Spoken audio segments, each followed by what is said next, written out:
അത് എന്തെന്ന് ചോദിച്ചാൽ അക്രമപരമായിട്ടുള്ള രൂപത്തിൽ അവര് പ്രതികരണം നടത്തുമ്പോൾ സാമുദായികമായിട്ടുള്ള ഒരു ഹാർമണി അവിടെ നിലനിൽക്കുന്ന ആ ഒരു സാമുദായിക ഒരു ലെവലുണ്ട്.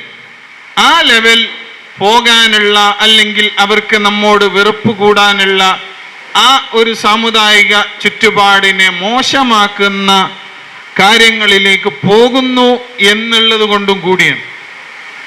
അദ്ദേഹം മഹല്ല് സംവിധാനത്തിനെ പ്രൊമോട്ട് ചെയ്തു. മാലിക് ദിനാർ റളിയല്ലാഹു അൻഹുവിന്റെ ചരിത്രം അവരെ ഇങ്ങോട്ട് വന്ന് ദീനി പ്രബോധനം നടത്തി. 10ലധികം പള്ളികൾ ഇവിടെ ഉണ്ടാക്കിയത് വാളിലൂടെയോ അക്രമത്തിലൂടെയോ അല്ല, ഒരു മുസ്ലിമായി ജീവിച്ചുകൊണ്ടാണ് അവരങ്ങനെ ഉണ്ടാക്കിയത് എന്ന് പറഞ്ഞുകൊണ്ടാണ്. എന്തിനത് പറഞ്ഞു? നമ്മൾക്കത് കാര്യം മനസ്സിലാക്കാൻ വേണ്ടിയിട്ടാണ്. നമ്മുടെ ഒരു മഹല്ല് എന്ന് പറയുന്നത് ഒരു വലിയ കുടുംബമായിട്ട് നമ്മൾ മനസ്സിലാക്കാൻ വേണ്ടിയിട്ടാണ്. ആ കുടുംബത്തിനെ ഒന്നായി കൊണ്ടുപോകാൻ വേണ്ടിയിട്ടാണ്. ആ കൊണ്ടുപോയി നല്ല ഒരു സമുദായ അന്തരീക്ഷം ഉണ്ടാക്കി നമ്മൾക്ക് നമ്മുടെ വിദ്യാഭ്യാസത്തിലുള്ള ഉന്നതമായ ലക്ഷ്യങ്ങളും അതേപോലെ നമ്മുടെ നാട്ടിൽ സമാധാന അന്തരീക്ഷം ഉണ്ടാക്കാനുള്ള ശ്രമങ്ങളും ഒക്കെ നടത്താനുള്ള ചുറ്റുപാടുണ്ടാക്കാൻ വേണ്ടിയിട്ട് കൂടിയാണ്. അത് അദ്ദേഹം NRCന്റെ സമയത്തും ബാക്കിയുള്ള ജനങ്ങളുമായും ഗവൺമെന്റുമായും ബന്ധപ്പെട്ട സമയങ്ങളിൽ ചില തീരുമാനങ്ങൾ അദ്ദേഹം നമ്മുടെ സമൂഹത്തിൽ പറഞ്ഞപ്പോൾ ചില ആൾക്കാർക്ക് സ്വാഭാവികമായിട്ടും എല്ലാവരെയും തൃപ്തിപ്പെടുത്താൻ പറ്റൂല എന്നാണെങ്കിലും നമ്മുടെ ചുറ്റുപാടിനെ ക്ലിയർ ആയിട്ടും ഒരു ശരിയായ ദിശയിലൂടെ കൊണ്ടുപോകാൻ അദ്ദേഹത്തിന് കഴിഞ്ഞിട്ടുണ്ട് എന്നുള്ളതാണ്. അതിന് തയ്യാറാകാതെ വന്നപ്പോഴാണ് ആ മംഗലാപുരത്തുണ്ടായ പ്രശ്നങ്ങളെല്ലാം സംഭവിച്ചത്. ഏതായാലും അത് കൂടുതൽ ഞാൻ പറയുന്നില്ല. എന്നാലും നമ്മളെ ഇപ്പോഴത്തെ അവസ്ഥ നമ്മൾ മനസ്സിലാക്കണം എന്നുള്ളതാണ്. ഈ രൂപത്തിൽ ഭരണപരമായിട്ടുള്ള അല്ലെങ്കിൽ ഖാദിയായിട്ടിരിക്കുന്ന സമയത്ത് മഹല്ലുകളിൽ ഏറ്റവും നല്ല രൂപത്തിൽ ഉള്ള ചുറ്റുപാടുണ്ടാക്കാൻ വേണ്ടിയിട്ടുള്ള പ്രയത്നം നമ്മൾ 16 വർഷത്തെ ഈ ഒരു കാലഘട്ടത്തിൽ കണ്ടതാണ്. അതൊക്കെ നിങ്ങൾ അനുഭവിച്ചവരുമാണ്, നിങ്ങൾ അറിഞ്ഞവരുമാണ്. എന്നാലും ഒന്ന് ഓർമ്മിപ്പിക്കുക എന്നുള്ളതും കൂടി മാത്രം. അനുസ്മരണക്കുറിപ്പ് എന്ന് പറയുമ്പോൾ, അനുസ്മരണം പ്രഭാഷണം എന്ന് പറയുമ്പോൾ അദ്ദേഹത്തിൻ്റെ ഗതകാല ചരിത്രത്തിനെ കുറിച്ച്, അതായത് കഴിഞ്ഞ കാലത്തിലുള്ള അദ്ദേഹത്തിൻ്റെ ജീവിതം എങ്ങനെയായിരുന്നു എന്നുള്ളതിനെ കുറിച്ചെല്ലാം ബഹുമാനപ്പെട്ട സുബൈർ ഫൈസി ഉസ്താദ് ഇവിടെ പറഞ്ഞിട്ടുണ്ട് എന്നാണ് ഞാൻ മനസ്സിലാക്കുന്നത്. അദ്ദേഹം ഒരു പക്ഷേ എന്നെക്കാളും കൂടുതൽ ഉപ്പാൻ അറിഞ്ഞൊരു വ്യക്തിയും കൂടിയാണ്. ഉപ്പായുമായിട്ട് ഏറ്റവും നല്ല ബന്ധം നിലനിർത്തുന്ന, ആത്മീയമായിട്ടും ഫിസിക്കലായിട്ടും ഒക്കെ ഏറ്റവും നല്ല ബന്ധം പുലർത്തുന്ന വ്യക്തികളിൽപ്പെട്ട ഒരാളും കൂടിയാണ്. അദ്ദേഹത്തിനെ ഇവിടെ കണ്ടപ്പോൾ എനിക്ക് വളരെ സന്തോഷമായി. കാരണം ഞാൻ എൻ്റെ പണി കുറച്ച് കുറയുമെന്നാണ് വിചാരിച്ചത്. പക്ഷെ മൂപ്പര് നേരത്തെ പറഞ്ഞതുകൊണ്ട് എന്തെല്ലാം പറഞ്ഞു എന്നുള്ളതിനെ കുറിച്ച് എനിക്ക് വലിയ ധാരണയില്ലാതെ പോയി. ഇത് മാത്രമല്ല, നമ്മുടെ സദഖത്തുള്ള ഫൈസി ഉസ്താദും മംഗലാപുരത്ത് ഇരിക്കുന്ന സമയത്ത് അദ്ദേഹം ഉപ്പയുമായിട്ട് വളരെ അധികം സമയത്ത് കൂടെ നിന്ന് പ്രവർത്തിച്ചവരാണ്. ഇതൊക്കെ നമ്മളെ സംബന്ധിച്ചിടത്തോളം ഒരു ലെവല് കഴിഞ്ഞ ശേഷം, അതായത് അദ്ദേഹം രോഗമായി അവിടുന്ന് സലാലയിൽ നിന്ന് ഇങ്ങോട്ടേക്ക് വന്ന ശേഷം ഇവിടെ പ്രവർത്തനം തുടങ്ങിയ ശേഷമാണ് മംഗലാപുരത്തിന് ഈ ഒരു വ്യക്തിയെക്കുറിച്ച് അല്ലെങ്കിൽ ഇങ്ങനെ ഒരു ആളെക്കുറിച്ച് കേൾക്കാനും മനസ്സിലാക്കാനൊക്കെ തുടങ്ങിയത്. ഇതിനു മുമ്പ് ഉപ്പയുടെ വല്യപ്പയുടെ പിതാവായിരുന്ന ഔലാജിക്ക എന്ന് പറയുന്ന മഹാൻ മംഗലാപുരത്തും കാസർഗോഡും കാളിയായിരുന്ന സമയത്ത് അദ്ദേഹം ഒരു മുഹറവുമായിട്ട് ബന്ധപ്പെട്ട്, മുഹറം ആഘോഷവുമായിട്ട് ബന്ധപ്പെട്ട് ഇവിടെ നിന്ന് രാജിവെച്ച് പോകുന്ന ആ ഒരു ചുറ്റുപാടും ആ ഒരു ചരിത്ര പശ്ചാത്തലവും കൂടി ഉണ്ടായിരുന്ന ആ ഒരു ഈ കാളി സ്വീകരണ സമയത്ത് നമ്മൾ ധർമ്മസങ്കടത്തിലാകുന്ന ഒരു സമയമാണ്. എന്താണ് ഉപ്പപ്പമാർ അങ്ങനെ പോയത്, നമ്മൾ സ്വീകരിക്കണോ എന്നുള്ള രൂപത്തിൽ അദ്ദേഹം കൺഫ്യൂഷനായ സമയത്ത് മഹാന്മാരുമായിട്ടുള്ള മുഷാവറയും അതേപോലെ അള്ളാഹുവിൻ്റെ റസൂല് പഠിപ്പിച്ചത് പ്രകാരമുള്ള ആഗ്രഹിക്കാത്തത് നിന്റെ വഴിയിലൂടെ വരുന്നുണ്ടെങ്കിൽ, നല്ല കാര്യങ്ങൾ നിന്റെ വഴിയിലൂടെ വരുന്നുണ്ടെങ്കിൽ അത് സ്വീകരിക്കുന്നതിന് നമ്മൾ ബേജാറാക്കണ്ട എന്നുള്ള രൂപത്തിലുള്ള ഹദീസും ഒക്കെ മനസ്സിലാക്കിയിട്ടാണ് അദ്ദേഹം ഈ ഒരു കാര്യത്തിലേക്ക് സ്വീകരിക്കാൻ വേണ്ടിയിട്ട് ഇറങ്ങിയത്. ബഹുമാനപ്പെട്ട CM ഉസ്താദിന്റെ കയ്യിൽ നിന്ന് ഈ ഒരു ഉദ്യോഗം അല്ലെങ്കിൽ ഈ ഒരു നേതൃത്വം സ്വീകരിക്കുന്ന സമയത്ത് ബഹുമാനപ്പെട്ട സമസ്ത കേരള ജമിയത്തുൽ ഉലമ എന്ന് പറയുന്ന ആ ഒരു പ്രസ്ഥാനത്തിനുണ്ടായ ഉണർവിനെ കുറിച്ച് നമ്മളൊന്ന് കൂടുതൽ പറയേണ്ട ആവശ്യമില്ല. സമസ്ത കേരള ജമിയത്തുൽ ഉലമ എന്നുള്ള മഹിതമായ പ്രസ്ഥാനത്തിനക്ക് ഈ ഒരു സമയത്ത് കിട്ടിയിട്ടുള്ള നവോന്മേഷം എന്ന് പറയുന്നത് അത് ഇതിനു മുമ്പ് ഒരു കാലത്തും അല്ലെങ്കിൽ ഒരു സമയത്തും കാണാത്ത രൂപത്തിലുള്ള ഉന്മേഷവും ഊർജവുമാണ് കിട്ടിയിട്ടുള്ളതെന്നാണ്. സംഘടനാ ലെവലിലാണെങ്കിലും മതപരമായ ചുറ്റുപാടുകളിലാണെങ്കിലും നമുക്കൊരു എനർജി, ഏറ്റവും നല്ല എനർജി കിട്ടിയ ഒരു സമയം കൂടിയാണ്. അത് നമ്മളതിനെ ബാക്കപ്പ് സപ്പോർട്ട് കൊടുത്തിട്ടുണ്ടോ ഇല്ലേ എന്നുള്ളിടത്ത് മാത്രമേ നമുക്ക് സംശയിക്കേണ്ടതുള്ളൂ. അതിനുള്ള തെളിവുകളൊക്കെ നമ്മുടെ ഈ സദസ്സിൽ തന്നെ ഉണ്ട്, അത് കൂടുതൽ പറയേണ്ടതില്ല.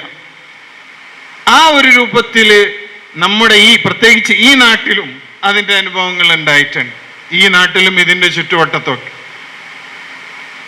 അത്രത്തോളം സംഘടനാപരമായിട്ടും സമസ്തയ്ക്ക് വേണ്ടിയിട്ടും പ്രവർത്തനങ്ങൾ നടത്തി. ആ ഒരു സമയം അതിന് ശേഷമാണ് അദ്ദേഹത്തിൻ്റെ ആരോഗ്യപരമായിട്ടുള്ള ചുറ്റുപാടുകളിൽ മാറ്റം സംഭവിക്കാൻ തുടങ്ങിയത്. ഒരു മേജർ ഓപ്പറേഷനും പിന്നെ കൊറോണയും. അതിന് ശേഷം 6 വർഷക്കാലം അദ്ദേഹം മറ്റൊരു രൂപത്തിലും അല്ലെങ്കിൽ സാധാരണ മനുഷ്യർക്ക് കാണുന്നതിനപ്പുറത്തേക്ക് രോഗം കൊണ്ട് അള്ളാഹു പരീക്ഷിച്ച ഒരു സമയമായിരുന്നു. ആ ഒരു സമയത്ത് പോലും ബഹുമാനപ്പെട്ട അയ്യൂബ് നബി അലൈഹിസ്സലാത്തു വസ്സലാമിന്റെ ചരിത്രത്തിൽ നമ്മൾ പഠിക്കാറുണ്ട്. എന്തെന്ന് പറഞ്ഞാൽ അദ്ദേഹത്തിന് ഒരു ടെൻഷനും ഉണ്ടായിട്ടില്ല. അതായത് ശരീരത്തിൽ ഏത് തരത്തിലുള്ള രോഗമുണ്ടായി കഴിഞ്ഞിട്ടുണ്ടെങ്കിലും ഒരിക്കലും അദ്ദേഹത്തിന് ഒരു ടെൻഷൻ ഉണ്ടായിട്ടില്ല. പക്ഷേ അദ്ദേഹത്തിൻ്റെ നാവിലേക്ക് ബുദ്ധിമുട്ട് വന്നപ്പോഴാണ് അദ്ദേഹം അള്ളാഹുവിനോട് പ്രാർത്ഥിച്ചത്, പടച്ചോനെ ഈ രോഗം ഒന്ന് മാറ്റിത്തരണേ, കുറച്ച് മാറ്റിത്തരണേന്ന്. കാരണം എന്തേ, മൂപ്പർക്ക് ദിക്ർ പറയാൻ പറ്റണില്ലായിരുന്നു എന്നുള്ള. അള്ളാഹുവിനെ സ്മരിക്കാൻ, അള്ളാഹുവിന് ദിക്ർ പറയാൻ ആ നാവിന് ബുദ്ധിമുട്ടായി എന്ന് പറഞ്ഞപ്പോഴായിരുന്നു അദ്ദേഹം ചെറുതായിട്ടൊന്നതുമായിരുന്നു. അതേപോലെ അള്ളാഹു സുബ്ഹാനഹു വ തആല ഇദ്ദേഹത്തിനെ പരീക്ഷിച്ചു. അദ്ദേഹത്തിന് ഏറ്റവും നല്ല രൂപത്തിൽ ആൾക്കാർക്ക് ഏറ്റവും ഉന്മേഷമുണ്ടാക്കുന്ന, ഊർജമുണ്ടാക്കുന്ന രൂപത്തിൽ പ്രസംഗിച്ചുകൊണ്ടിരുന്ന, ക്ലാസ് എടുത്തുകൊണ്ടിരുന്ന ഒരു ആൾക്ക് അദ്ദേഹത്തിൻ്റെ ഏറ്റവും പ്രധാനപ്പെട്ട ഒരു ആയുധത്തിനെ തന്നെ അള്ളാഹു പരീക്ഷണത്തിന് വേണ്ടി എടുത്തു വെച്ചപ്പോൾ അദ്ദേഹം പറഞ്ഞ വാക്കുകൾ നമ്മളോട് പറഞ്ഞത്, അള്ളാഹു എന്നോട് കുറച്ചു കാലം ഇതുവരെ എന്നോട് നീ ഇങ്ങനെ ജീവിക്കാൻ പറഞ്ഞല്ലോ, അത് തന്നെ മതി, അൽഹംദുലില്ലാ. എന്നിട്ട് കുറച്ചു കാലം നീ ഇങ്ങനെ ജീവിക്ക്, എന്നിട്ട് നോക്കാലോ എന്നുള്ള രൂപത്തിൽ അള്ളാഹ് എന്നോട് പറഞ്ഞിട്ടുണ്ട്. അതും ഞാൻ സന്തോഷത്തോടു കൂടി സ്വീകരിക്കുന്നു എന്ന് പറഞ്ഞ് ഹിമ്മത്തോടു കൂടി നമുക്ക് മുമ്പിൽ കാണിച്ചു തന്ന മനുഷ്യനാണ്. എന്ത് വന്നാലും ഹിമ്മത്തുർ റിജാലി തഹ്ദിമുൽ ജിബാൽ എന്ന് പഠിപ്പിച്ചു തന്നിട്ടുള്ള ആ ആപ്തവാക്യം, അതായത് ഒരു ആണിന്റെ ഹിമ്മത്ത് എന്നുള്ളത്, മനോധൈര്യം എന്നുള്ളത് മുമ്പിലുള്ള പർവ്വതങ്ങളെ പോലെയുള്ള തടസ്സങ്ങളെ പോലും പൊട്ടിച്ചു കളയും എന്ന് പഠിപ്പിച്ചു തന്ന ആ ഒരു ഹിമ്മത്തിനെ ജീവിച്ച് കാണിച്ചു തന്ന മനുഷ്യനാണ്. ആ ഹിമ്മത്താണ് ഒരു രോഗിയാണെങ്കിലും എന്താണെങ്കിലും നമ്മുടെ മുമ്പിൽ ഉണ്ടാകേണ്ടത് എന്ന് നമുക്കൊക്കെ വ്യക്തമായി കാണിച്ചു തന്നു പോയതാണ്. എത്രത്തോളം എന്ന് പറഞ്ഞാൽ, നമ്മളൊക്കെ ഒരു യാത്ര കഴിഞ്ഞു വന്നാൽ ക്ഷീണിച്ച് എത്ര നിസ്കരിക്കാനുണ്ടെങ്കിൽ, സുന്നത്ത് നിസ്കരിക്കാനുണ്ടെങ്കിൽ സുന്നത്ത് നിസ്കാരമെല്ലാം മാറ്റി വെച്ച് വേണമെങ്കിൽ ഫർള് നിസ്കാരം എന്ന് കോഴി കൊത്തിയ പോലെ നിസ്കരിച്ചിട്ട് പെട്ടെന്ന് ബെഡിലേക്ക് കിടന്നുറങ്ങാൻ ശ്രമിക്കുന്ന നമ്മളെ പോലുള്ളവർക്ക് മുമ്പിൽ ഈ സുഖമില്ലാത്ത സമയത്തും അദ്ദേഹം നമുക്ക് കാണിച്ചു തന്നത് എത്ര ദീർഘദൂരയാത്രയാണെങ്കിലും പോയി അദ്ദേഹത്തിൻ്റെതായ രീതിയിൽ ശരിയായ രൂപത്തിൽ വുളു എടുത്ത് ശരിയായ രൂപത്തിൽ സുന്നത്ത് നിസ്കരിച്ച് ഫർള് നിസ്കരിച്ച് അതിൻ്റെ ശേഷമുള്ള സുന്നത്തുകളൊക്കെ നിസ്കരിച്ചിട്ട് വിർദുകളൊക്കെ കഴിഞ്ഞ ശേഷം മാത്രം കിടന്നുറങ്ങിയിരുന്ന അല്ലെങ്കിൽ ഉറങ്ങാൻ കിടന്നിരുന്ന ആ ഒരു ജീവിതം കാണുമ്പോൾ നമ്മളൊക്കെ നാണിച്ചിട്ടിരിക്കേണ്ടി വരും. നമ്മുടെയൊക്കെ ഇത്രത്തോളം ആരോഗ്യമുള്ള നമ്മൾക്ക് ഒരു മംഗലാപുരത്ത് പോയി വന്നു കഴിഞ്ഞാൽ വീട്ടിലെത്തിപ്പോയി കഴിഞ്ഞാൽ ക്ഷീണിച്ചു പോകുന്ന അല്ലെങ്കിൽ കിടന്നുറങ്ങണമെന്ന് തോന്നുന്ന ആ ഒരു സമയത്തും അദ്ദേഹം എന്ത് ചെയ്തിട്ടില്ല, അങ്ങനെയുള്ള ഉറങ്ങാൻ വേണ്ടി പോയിട്ടില്ല എന്നുള്ളത് അത് ചെറിയ ഒരു കാര്യം മാത്രമാണ്. അതൊന്നും ഇവിടെ ഇങ്ങനെ പറയേണ്ട വിഷയം പോലുമല്ല. അതിനേക്കാളും അപ്പുറം എത്രയോ എന്തൊക്കെയോ നമ്മുടെ മുമ്പിൽ വിട്ടുപോയതാണ് അദ്ദേഹം. ആ ഒരു രീതിയിൽ നമുക്ക് വ്യക്തി ജീവിതം എങ്ങനെയെന്നുള്ളതും പ്രത്യേകിച്ച് സൂക്ഷ്മത എന്നുള്ളത് എങ്ങനെ പാലിക്കണം എന്നുള്ളതും നമുക്ക് പഠിപ്പിച്ച് തന്നിട്ടാണ് പോയത്. സൂക്ഷ്മത എന്ന് പറഞ്ഞാൽ ഒരാളോട് എങ്ങനെ സംസാരിക്കണമെന്നും ഒരു കാര്യങ്ങൾ എങ്ങനെ ഡീൽ ചെയ്യണമെന്നും എന്നുള്ളതിനെ കുറിച്ചൊക്കെ വ്യക്തമായ രൂപത്തിൽ നമ്മളോട് പറഞ്ഞിട്ടാണ് പോകുന്നത്. മഹാന്മാരായിരിക്കുന്ന ഔലിയാക്കന്മാരെ കാണുമ്പോൾ അല്ലെങ്കിൽ അവരുടെ ഖബറുകളിലേക്ക് പോകുന്ന സമയത്ത് അദ്ദേഹം നമ്മളൊക്കെ സാധാരണ എന്താണ് ഫാത്തിയോതി യാസീനോതി ദ്വാരന്ന് പെട്ടെന്ന് വരികയാണെങ്കിലും മൂപ്പര് എന്ത് ചെയ്യും, കുറേ സമയം അവിടെ നിൽക്കുന്നത് കാണാം. നമുക്കൊന്നും മനസ്സിലാവില്ല ഇത് എന്താണെന്നുള്ളത്. മൂപ്പര് ഓതിക്കഴിഞ്ഞാലും അവിടെ തന്നെ കുറേ സമയം നിൽക്കും. അവരുമായിട്ടുള്ള മുനാജാത്ത് നടത്തുന്ന സമയമായിരിക്കും. അതൊക്കെ സുബൈർ ഉസ്താദിന് അറിയായിരിക്കും. ചിലപ്പോൾ നമുക്കൊന്നും അത് മനസ്സിലാക്കാനുള്ള കഴിവെത്തിയിട്ടില്ല എന്ന് അള്ളാഹു എത്തിച്ചു തരുമാറാകട്ടെ. മഹാന്മാരുമായിട്ടുള്ള മുനാജാത്തുകൾ ഉണ്ടായിക്കഴിഞ്ഞാൽ നമുക്കൊരു ഡയറക്ഷൻ അവരിലൂടെ നമ്മൾക്ക് കിട്ടുന്നുണ്ട് എന്നുള്ളതാണ്. അത് കിട്ടാൻ വേണ്ടിയിട്ടാണ്, അത് കിട്ടിക്കൊണ്ടിരുന്ന അവരുമായിട്ട് എപ്പോഴും ബന്ധപ്പെട്ടുകൊണ്ടിരുന്ന